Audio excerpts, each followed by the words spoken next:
Hello बच्चों, dear students, good morning all of you. सबको नमस्कार, सबको क्लास में स्वागत है। आज जो है सबक का उद्देश्य इनके लेसनोட एम வந்து ஃபஸ்ட் மிட் டர்ம் டெஸ்ட்டோட ரிவிஷன். ஓகேவா? அதாவது போர்ஷன் வந்து நான் ஆல்ரெடி சொன்ன மாதிரி நம்ம 3 லெசன் முடிச்சிருக்கோம். அதாவது பாரத் வர்ஷ ஹை சப்சே பியாரா அப்படின்ற இந்தியா இஸ் த டியரஸ்ட் அப்படின்ற ஃபஸ்ட் போயம். செகண்ட் லெசன் வந்து கேரள் கா ராஜ்குமார் பிரின்ஸ் ஆஃப் கேரளா அப்படின்ற செகண்ட் லெசனும். தேர்ட் வந்து அமூல்ய தரோஹர் அதாவது ப்ரீஷியஸ் ஹெரிட்டேஜ் அப்படின்ற 3 லெசன் நம்ம முடிச்சிருக்கோம் இல்லையா? அதில் நான் வந்து உங்களுக்கு இந்த ஃபஸ்ட்டு லெசன்லேருந்து அதான் போர்ஷனாக உங்களுக்கு கொடுக்குறேன். So first mid term portion வந்து உங்களுக்கு ஃபஸ்ட் லெசன்லேயே நான் எல்லா கொஷனையும் ப்ரிப்பேர் பண்ண போகிறேன். ஸோ அந்த லெசனை நீங்கள் ஸ்ட்ராங்காக படிச்சிங்க. அதாவது பேஜ் நம்பர் 2, 3, 4, பேஜ் நம்பர் 2, 3, 4. அப்போ அதனோட மாடல் கொஷின் பேப்பர் நான் இங்கே உங்களுக்கு கொடுத்துருக்கேன். ஸோ நீங்கள் இதிலேருந்து நீங்கள் இந்த மாதிரி பேட்டர்னில் தான் கொஷின் கேட்க போகிறேன். ஸோ நீங்கள் இதை ப்ராக்டிஸ் பண்ணிக்கங்க. அதாவது இட் கண்டெய்ன்ஸ் 5 ரோமன், 5 ரோமன் இருக்குது. 5 marks, 25 marks exam. So duration வந்து 45 மினிட்ஸ் ஆன்லைன் டெஸ்ட். ஓகேவா? அப்போ ஃபஸ்ட் ரோமன் வந்து ஷப்தார்த், அதாவது வேர்ட் மீனிங். செகண்ட் ஒன் வந்து பிரஷ்னோं के उत्तर लिखो, அதாவது ஆன்சர் த ஃபாலோயிங். அதுக்கு அடுத்தது அதாவது ஷப்தார்த் பார்த்தீங்கன்னா மீனிங் பார்த்தீங்கன்னா உங்களுக்கு 5 வேர்டு கேட்டிருக்கேன். சிம்பிளான 5 வேர்டு கேட்டிருக்கேன். எல்லாமே 3 letter word, 2 letter word. So அதுக்கப்புறம் கொஷின் கூட உங்களுக்கு மௌக்கிக் கொஷின் தான், அதாவது ஓரல் கொஷின் டைப்பில் இருக்கிற சிம்பிள் கொஷின்ஸ் தான். அதாவது 4 கொஷின் கேட்டிருக்கேன் செகண்ட் ரோமனில். தேர்ட் ரோமனில் வந்து உங்களுக்கு விலோம் ஷப்து, ஆல்ரெடி நான் விலோம் ஷப்து ஆப்போசிட் ஷப்து வந்து கொடுத்துருக்கேன். அதாவது ரேண்டம் ஆர்டரில் கொடுத்துருக்கேன். நீ வந்து என்ன பண்ணணும், அரேஞ்ச் பண்ணணும். விலோம் ஷப்துக்கோ மிலான் கரோ, அது கரெக்டாக ஜாயின் பண்ணணும் நீங்கள். அது ஒரு 6 கொடுத்துருக்கேன், 6 வேர்டு கொடுத்துருக்கேன். அதனோட ஆப்போசிட்ஸும் நான் கொடுத்துருக்கேன். ஸோ நீங்கள் வந்து அதை கரெக்டாக மேட்ச் பண்ணணும். ஓகே, நெக்ஸ்ட் வந்து ரைட்டு ஃபோர்த் ரோமன் வந்து right 1 examples for each joint consonants. அதாவது இந்த செமி கான்சனன்ட்ஸ்ன்றது பெரிய டாபிக், நல்ல டாபிக் அது. அதில் நான் நிறைய உங்களுக்கு பாடம் எடுத்திருக்கேன், நிறைய வீடியோஸ் போட்டிருக்கேன். அதாவது அர்த்தாக்ஷர் செமி கான்சனன்ட்ஸ் அதெல்லாம் உங்களுக்கு என்னென்னு தெரியும். ஆல்ரெடி நம்ம வெஞ்சனில் பார்த்தீங்கன்னா க்ஷாத்ரா ஞாஸ்ரா, அது ஆல்ரெடி காம்பவுண்ட் செமி காம்பவுண்ட்ஸ். அதே மாதிரி நிறைய இருக்குது. அப்போ செமி கான்சனன்ட்ஸ் வந்து நம்ம எப்படி எழுதணும் அப்படின்றது அதில் வந்து நான் இங்கே வந்து 4 வேர்டு கொடுத்துருக்கேன். அந்த 4 வேர்டு 4 லெட்டர், அதாவது இப்யா, பியா, இன்ய, ஞ, இத்ன, த்ன, இன்ன, ந, அந்த மாதிரி ஒரு 4 வேர்ட் 4 லெட்டர்ஸ் கொடுத்துருக்கேன். காம்பினேஷன் லெட்டர், ஜாயின்ட் லெட்டர்ஸ் அந்த மாதிரி கொடுத்துருக்கேன். ஸோ அதை வந்து நீங்கள் அதில் ஒரு எக்ஸாம்பிள், ஒரு எக்ஸாம்பிள் எழுதணும். இந்த அதாவது கம்பைன் லெட்டர்ஸ் இருக்கிற மாதிரி ஒரு வேர்டு வந்து நீங்கள் கொடுக்கணும். 4 கொஷின் கேட்டிருக்கேன். ஸோ 4 வேர்டு நீங்கள் ஏதாச்சும் வேர்டு, அதாவது லெசனில் வந்திருக்கு நிறைய, அதையே நீங்கள் கொடுக்கலாம். இல்லை உங்களுக்கு ஓனாக தெரிஞ்சிருந்தால் நீங்கள் அதையும் கொடுக்கலாம். அடுத்தது ரோமன் நம்பர் 5 வந்து இங்கிலீஷ்மே அனுவாத். அனுவாத்னா என்ன? அனுவாத்னா என்னது? அனுவாத்னா டிரான்ஸ்லேஷன். ஸோ உங்களுக்கு வந்து 5th ரோமன் வந்து டிரான்ஸ்லேஷன். ஓகேவா? அதாவது டிரான்ஸ்லேஷன் வந்து அது ரொம்ப சிம்பிள். அதுலேயும் வந்து நான் உங்களுக்கு 4 தான் கொடுத்துருக்கேன். ஸோ நீங்கள் அந்த 4 கிவன் ஹிந்தி சென்டென்ஸ்க்கு இங்கிலீஷில் நீங்கள் டிரான்ஸ்லேஷன் எழுதணும். அதாவது ஆக்சுவலாக மதர் டங்கில் எழுதுவாங்க, பட் நம்ம we are studying at in English medium school medium, so we have to write it in English. वो तो बहुत अच्छा लगता है जो इंग्लिश में हम जो है ट्रांसलेशन लिखें. ठीक है, तो फर्स्ट मैं इस क्वेश्चन पेपर जो मॉडल क्वेश्चन पेपर को मैं रिवाइज कर देता हूँ. ये वेरी इंपॉर्टेंट है. सो इसको मैं रिविजन देने के बाद बाकी बाद में बात करते हैं. ओके, அதாவது ஷப்தார்த்தில் பார்த்தீங்கன்னா ஃபஸ்ட்டு வேர்டு என்ன இருக்குங்க? ஞாரா. ந யாமே ஆக்கி மாத்திரா, யா ராமே ஆக்கி மாத்திரா, ரா, ஞாரா. ஞாரானா நான் ஏற்கனவே சொல்லியிருக்கேன், யூனிக். அதாவது ஒரு யூனிக்குன்னு சொல்கிறோம்ல, புதுமையான விஷயம் அது. அனோக்கா, அலகு, அதாவது ஒரு டிஃப்ரெண்ட்டான விஷயத்தை ஞாரா அப்படின்னு சொல்லுவாங்க. பாரத்தை சப்சே ஞாரா தேஷ். ஸோ இந்த ஞாரா அப்படின்றதுக்கு ஆன்சர் வந்து நீங்கள் டிஃப்ரெண்ட் அல்லது யூனிக்கு அப்படின்ற இங்கிலீஷ் மீனிங்கை எழுதணும். இந்த இடத்துல நிறைய பேர் பார்க்குறேன். நான் லாஸ்ட் டெஸ்ட்டில் பார்த்தீங்கன்னா எல்லோரும் ஹிந்தி மீனிங் எழுதி வச்சுருக்காங்க. ஏன் எழுதுனாங்கன்னு தெரியல. அதாவது ஹிந்தி மீனிங் நான் எழுத சொல்ல, அந்த ஹிந்தி வேர்டுக்கு நீங்கள் இங்கிலீஷ் மீனிங் தான் எழுதணும். ஸோ நான் சொல்கிறத நீங்கள் செய்யுங்க. ஞாரா யூனிக், UNIQUE. ஸ்பெல்லிங் மிஸ்டேக்காக எழுதக்கூடாது. If you right with spelling mistakes then I will not give mark. Okay, அடுத்தது முக்குட்டு.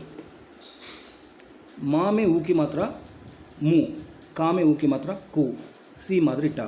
ஸோ இது எப்படி படிப்பீங்க? மூக்கு டு டு, முக்குட்டு. முக்குட்டு அப்படின்னா நான் ஏற்கனவே சொல்லியிருக்கேன், தலையில் போடுற மகுடம்.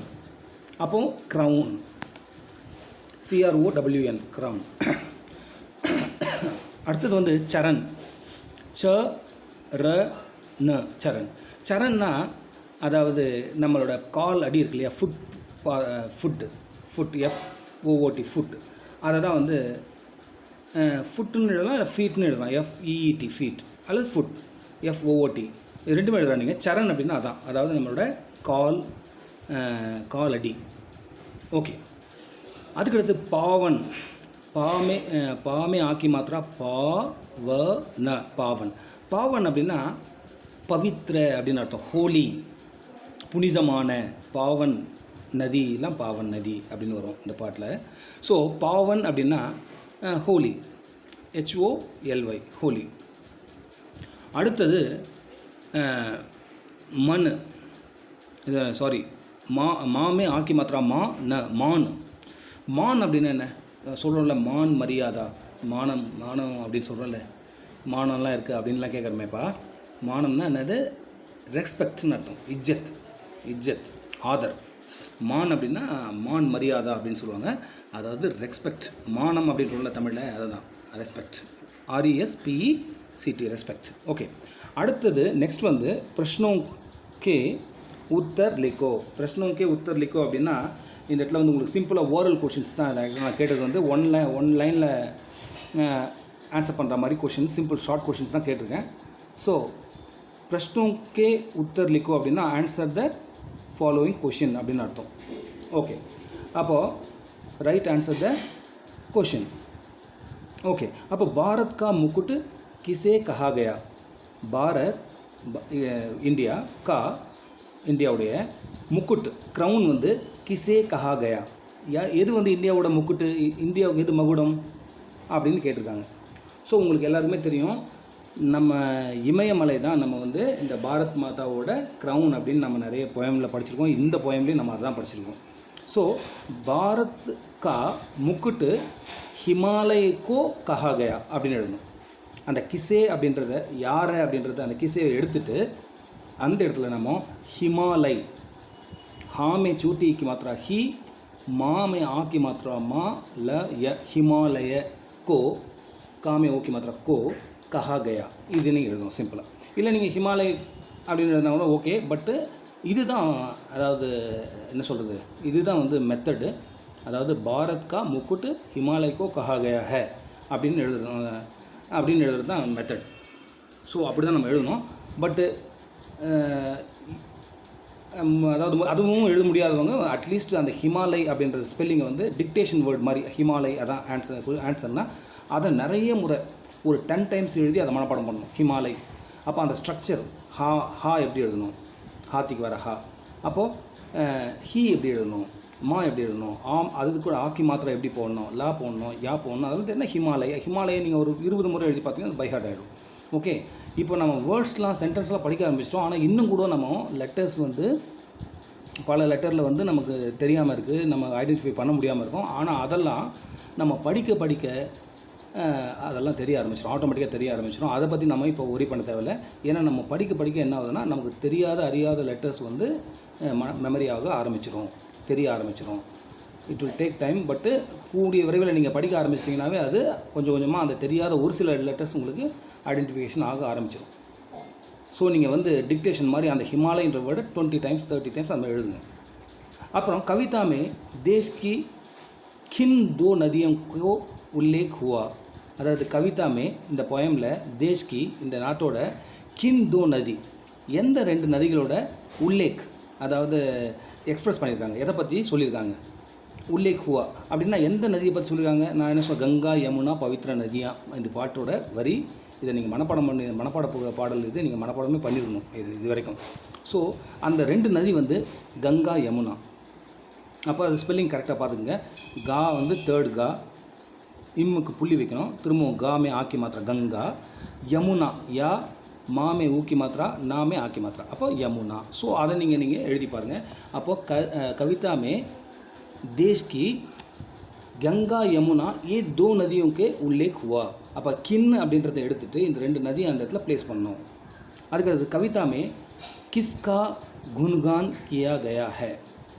கவிதையில் வந்து யாரை வந்து ப்ரைஸ் பண்ணியிருக்காங்க. கிஸ்கான்னா யாருடைய, குன்கான் அப்படின்னா புகழை வந்து ப்ரைஸ் பண்ணியிருக்காங்க அப்படின்னா அது வந்து பாரத் மாதா. உங்களுக்கு எல்லாருக்குமே தெரியும். அது வந்து நம்ம கவிதையை வந்து பாரத் மாதாவை ப்ரைஸ் பண்ணி எழுதியிருக்காங்க. ஓகேவா? ஸோ இது வந்து ஓகே. நெக்ஸ்ட் வந்து அதாவது பாரத் கி தர்த்தி ஹமே கியா கியா தேத்தி ஹை. இந்த பாரதம் அப்படின்ற இந்த தாய்நாடு, நம்ம தாய்நாடு இந்தியா வந்து தர்த்தி அப்படின்னா இந்த மண் வந்து நமக்கு என்னென்னலாம் கொடுக்குது. ஸோ மண்ணிலேருந்து என்னென்னலாம் வருது முதல்ல அது தெரிஞ்சுங்க. கியா கியா தேத்தி ஹைனா எதெல்லாம் கொடுக்குதுன்னா அது வந்து அன்ன, ஃபூல், ஃபல், ரத்ன. அதாவது ஃபுட் கிரெயின்ஸ்லாம் கிடைக்குது, ஃப்ளவர்ஸ் கிடைக்குது, ஃப்ரூட்ஸ் கிடைக்குது, வெஜிடபிள்ஸ் கிடைக்குது. அதுக்கப்புறம் நிறைய இந்த இதெல்லாம் இருக்குல்ல, என்னது சோனா சாந்தி, அதாவது ஜுவல்ஸ் எல்லாம் கிடைக்குது. ஸோ இந்த பூமியிலேருந்து என்னென்னலாம் கிடைக்குன்றதை நீங்கள் மனப்பாடமாக வச்சுக்கோங்க. அப்போது தர்த்தி ஹமே கியா தேத்தி. ஏன்னா இந்த தர்த்தி, இந்த மண், ஏ தேஷ் கி தர்த்தி, இந்த பாரத் கி தர்த்தி, இந்த நாட்டோட மண், தாய் மண் நமக்கு என்ன கொடுக்குது. ஆக்சுவலாக இது விளைநிலம். ஸோ விளைஞ்ச அந்த உணவுப் பொருளை அது கொடுக்குது. ஸோ அந்த உணவுப் பொருளாக என்னென்னா நீங்கள் வந்து இந்த சாகு சப்ஜி இதெல்லாம் ஞாபகம் வச்சுங்க. அன்ன, சாவல், கியூ அதெல்லாம் கூட எழுதலாம் தெரிஞ்சால். பட் நீங்கள் வந்து அட்லீஸ்ட் வந்து இதை அன்ன, ஃபூல், ஃபல், ரத்னன்றது நம்ம தெரிஞ்சுக்கணும். அதாவது உணவுப் பொருட்கள் தான் இதெல்லாம். இது மண்ணிலிருந்து தான் கிடைக்குது. ஓகேவா? அடுத்தது நம்ம பார்க்க போகிறது 3rd रोमन வந்து விலோம் शब्द को मिलान करो. விலோம் शब्दனா என்ன? Opposite words. மிலான் அப்படின்னா மேட்சிங், அதாவது ஜாயின் பண்ணணும். மிலான்னா ஒன்று மேட்ச் பண்ணணும். கரோ அப்படின்றது. அப்போ சுந்தர் அப்படின்னா என்னது? அழகான. அப்போது அதுக்கு பாருங்கள், அசுந்தர் அந்த மூணாவதுக்கு நேராக இருக்கிற அதான் அசுந்தர். ஸோ அதை மேட்ச் பண்ணுங்கள். சுந்தர் எப்பயுமே பல விஷயம் பார்த்தீங்கன்னா பல வேர்டுங்களில் ஹிந்தியில் பார்த்தீங்கன்னா ஆ போட்டோம்னா, ப்ரிஃபிக்ஸில் ஆ சேர்த்தோம்னா அது ஆப்போசிட்டாக மாறும். புரியுதாம்மா? அதாவது ஆப்போசிட் வேர்டை மீனிங் கொடுக்குற மாதிரி ஆகும். அதாவது நியாய், அந்நியாய், யோகிய, அயோக்கிய, சுந்தர், அசுந்தர், அது மாதிரி உங்களுக்கு வந்து வரும். ஸோ நீங்கள் ஆ இருக்கிற மாதிரி பார்த்துங்க. சுந்தர்னு இருக்குது, அப்போ இங்கே அசுந்தர் இருக்குது, அதான் மேட்ச் பண்ணுங்க. மான் இருக்குது. மான் அப்படின்னா அப்பமான். ஸோ இந்த இடத்துல வெறும் ஆமான்னு போட்டுறக்கூடாது, அப்பமான். அதான் மான அவமானம் அப்படின்னு தமிழ்லேயே சொல்கிறோம். ஸோ உங்களுக்கு அது ரைமிங் வேர்டு அது ஆக்சுவலாக. ஸோ மான் அப்படின்னா அது அப்பமான். அந்த மான் வந்து இங்கே பாருங்கள் சஃபிக்ஸில் இருக்குது பாருங்கள். ஸோ அதை ஜாயின் பண்ணுங்கள். பவித்ரனா பவித்ர. ஸோ அதாவது போட்டிங்கன்னாவே அது ஆப்போசிட் ஆகிடும். ஸ்ரமம் என்னது? ஸ்ரமம்னா உழைக்கிறவங்க, உழைப்பாளி. அது வந்து ஆலஸ் அப்படின்னா சோம்பேறி. ஸோ ஸ்ரம அப்படின்றதுக்கு ஆலசிய, அது ரெண்டையும் மேட்ச் பண்ணிக்கங்க. யஷ் அப்படின்னா என்னது? அதாவது யஷ்னா புகழ்னு அர்த்தம். அப்பயஷ் அப்படின்னா புகழ் இல்லாத, புகழ் மங்கிறது வந்து அப்பயஷ். அப்போ யஷ்னா புகழ், ஃபேம், எஃப்ஏஎம்இ ஃபேம். அதுக்கு அடுத்தது என்னது? குஜ். அது பாருங்கள், அது வந்து கடைசியில் எது மீந்திருக்கு பாருங்கள். அப்போ எல்லாம் முடிஞ்சது. ஸோ தோஷ். ஓகேவா? அப்போது குஜ் அப்படின்னா அது வந்து தோஷ். ஓகே, அதாவது குற்றம், குறை இல்லாமல் இருக்கிறது வந்து குஜ்ஜு, குறையோடு இருக்கிறது வந்து தோஷ். ஸோ இதை வந்து நீங்கள் மேட்ச் பண்ணணும். இது ஆல்ரெடி நான் கொடுத்துருக்கேன். ஸோ நீங்கள் என்ன வந்து இன்ட் மார்க் கொடுத்துருக்கு, ராங்காக தான் இருக்குது. ஸோ நீங்கள் என்ன பண்ணுங்கள், கரெக்டாக மேட்ச் பண்ணுங்கள் அதை.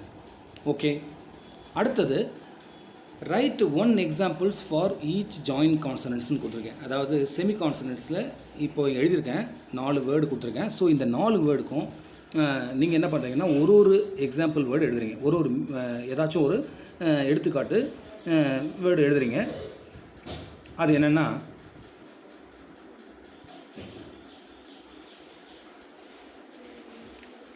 ஓகே சரி, இது பாருங்கள், ஒரு கொஞ்சம் தப்பாயிடுச்சு. அதாவது குன்னு, அது குஜ் கிடையாது, அது ஜா மாதிரி இருக்குது. பட் ஜா இல்லை, அது வந்து யூ போட்டு அது பக்கத்தில் ஒன்று மாதிரி போட்டிருக்கேன் இல்லையா? அது வந்து நான் 3 சுழி நான் அது. ஸோ குன்னு, குண் அப்படின்னா அவகுண், அபகுண், அவகுண், அதாவது குணம் அவகுணம் தமிழ்லேயும் சொல்கிறோம்ல, அந்த மாதிரி குண் அவகுண். ஸோ இங்கே அவகுண் நான் எழுதலை, தோஷ்னு எழுதியிருக்கேன். ஸோ நீங்கள் குண் அவகுண், அதாவது தோஷ், குண்ணுக்கு வந்து தோஷ் போட்டுருங்க. அதாவது குணம்னா குணமாக இருக்கிறது, தோஷ்னா குற்றமுடையதாக இருக்கிறது, அதாவது குணம் இல்லாமல் இருக்கிறது. தோஷம்னு சொல்கிறோம்ல தமிழில், அந்த மாதிரி அதான் தோஷ். சரி. இப்போ வந்து நான் என்ன சொன்ன மாதிரி நீங்கள் வந்து write one example for each joint consonants given below. அது இது எப்படின்னா संयुक्त अक्षर நீங்கள் கொடுத்துருக்கு. ஸோ பனே शब्दों का एक एक उदाहरण लिखो. இது வந்து ஒரு நீங்கள் எக்ஸாம்பிள் வந்து எழுதணும். ஸோ இந்த संयुक्त अक्षर, செமி கான்சனன்ட்ஸ், அர்த்தாக்ஷர், இதெல்லாம் பார்த்தீங்கன்னா வந்து உங்களுக்கு நான் ஏற்கனவே ஒரு தனியாக வீடியோவில் நல்லா கிளியராக நடத்திட்டேன். ஸோ இங்கே பாருங்கள், இப்பியா வந்து பியாஜ் அது எழுதலாம், பியாரா அதுவும் எழுதலாம், பியாரா. அதாவது தேச பாரத் தேச சப்சே பியாரா, இல்லை இந்த லெசனே அதானே பியாரா. ஸோ அது எழுதலாம்.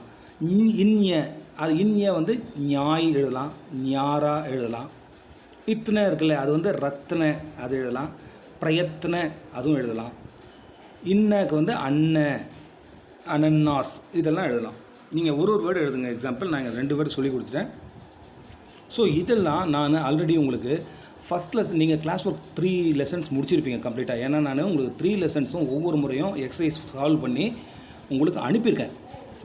ஸோ நீங்கள் என்ன பண்ணலாம், அதை வந்து ரிவைஸ் பண்ணி பார்க்கலாம். நீங்கள் கிளாஸ் ஒர்க் நோட்டை எடுங்க, 3 லெசன் எழுதியிருப்பீங்க, அதை படிங்க. ஓகே, நான் இதெல்லாம் வந்து உங்களுக்கு வந்து இப்போ பிரிண்ட் எக்ஸசைஸ் வந்து சால்வ் பண்ணி வித் ஆன்சரோடு உங்களுக்கு அனுப்பியிருக்கேன். ஓகே, அனுப்பியிருக்கேன். வீடியோவும் இதனோட ரெக்கார்டிங் அப்லோட் பண்ணியிருக்கேன். நான் லிங்க் இப்போ உங்களுக்கு ஷேர் பண்ணுறேன். ஸோ நீங்கள் இப்போ இந்த ஆன்சர்ஸை வந்து நீங்கள் அங்கேருந்து பார்த்து எடுத்துங்க. அடுத்தது இங்கிலீஷ்மே அனுவாதம். அதாவது என்ன பண்ணியிருக்காங்க, இங்கே ஒரு 4 சென்டென்ஸ் கொடுத்துருக்கேன். அதாவது இது இங்கிலீஷ்மே அனுவாதம்னா என்னது, நான் என்ன சொன்னேன், அனுவாதம்னா என்ன சொன்னேன், டிரான்ஸ்லேஷன்.